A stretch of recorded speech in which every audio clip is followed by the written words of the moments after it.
Hi everybody, this is Angie from Tourangie.com, and this is mainly just part 2 of my Ada Ingleside video.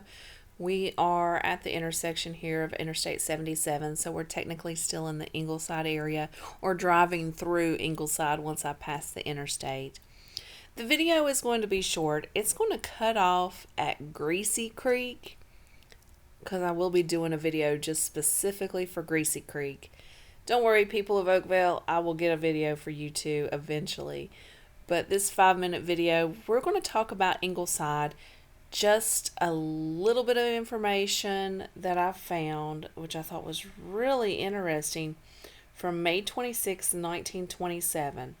It says, from the wreckage of a train colliding in Ingleside. So Ingleside is, well, it's famous for trains, and that's why I'll be mentioning what I'm talking about today. But you're going to see several train overpasses or trellises. I think that's really neat. I'm coming up on one now. Also, Ingleside is right beside the East River. Well, of course, that's East River Mountain over to the right.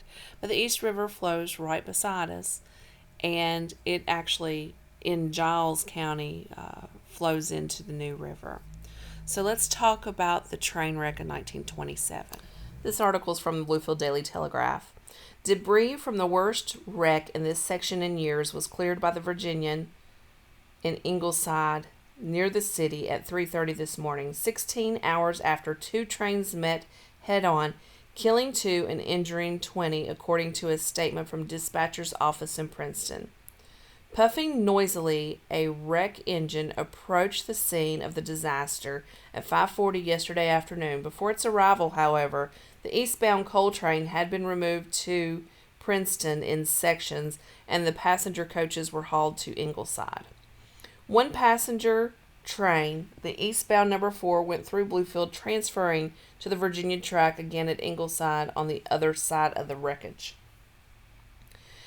E.G. Aldrich of Roanoke, Virginia, engineer of passenger train number 3, and his fireman Frank W. O'Neill of Roanoke were killed. J.L. Weaver, electric locomotive engineer, was seriously hurt, and 20 passengers on train number 3 were hurt when the passenger train and freight train collided head-on near Ingleside on the Virginia Railroad at 11:52 Tuesday morning. The passenger train 212 was en route to Roanoke, from Roanoke to Huntington, when it collided with extra 103 eastbound coal train en route from Elmore to Roanoke. The trains met on a curve 15 cars west of the first tunnel west of Ingleside. The freight train struck the passenger train with such force it pushed it back down the grade a distance of 270 feet, with the lead cab of the electric locomotive burying under the steam engine, hoisting it high in the air, in which position it remained. This pinned Aldrich and O'Neill in the cab. Now here is some gruesome information. The engineer and fireman were scalded to death by the live steam. Weaver, the engineer of the freight train, and his helper, Tom Buchanan of Mullins, jumped out from the electric locomotive, and Weaver was struck by the wreckage. So he was the one that was seriously injured. And then the rest were passengers that were tossed around in the steel coaches. They were cut by flying glass and slammed up against doors and seats.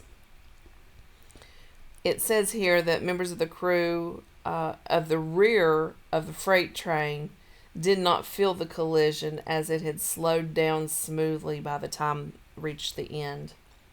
The electric wires overhead were torn down from the point where the trains met on the spot where they had stopped, and the steam locomotive on top of the electric locomotive. Damages to the railroad equipment are estimated to be $25,000. That's so funny, it's just $25,000, but back in the time, that was difference in money. Anyway, investigation was ordered, and it was determined that the crew of the number 3 train had orders to sidetrack at Ingleside and wait for the freight train to pass.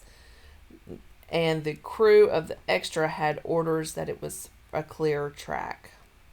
So E.J. Aldrich of Roanoke, and he was 57 years old, and he was in service with Virginians since 1906. He was independently wealthy as he was a director of several banks in Roanoke, but he enjoyed railroading, and that's why he stayed as a railroad engineer. And Frank O'Neill was also in Roanoke, and he was single.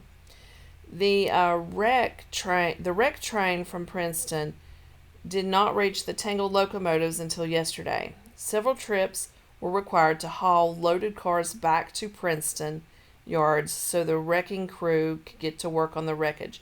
The bodies of O'Neill and Aldrich, who were pinned in the cab during the afternoon, appeared to have been on one side. One could see the bodies in front of the firebox as if they were ready to jump when the engine buckled and climbed the electric motor. That's sad to say. It's funny to hear that just in the newspaper.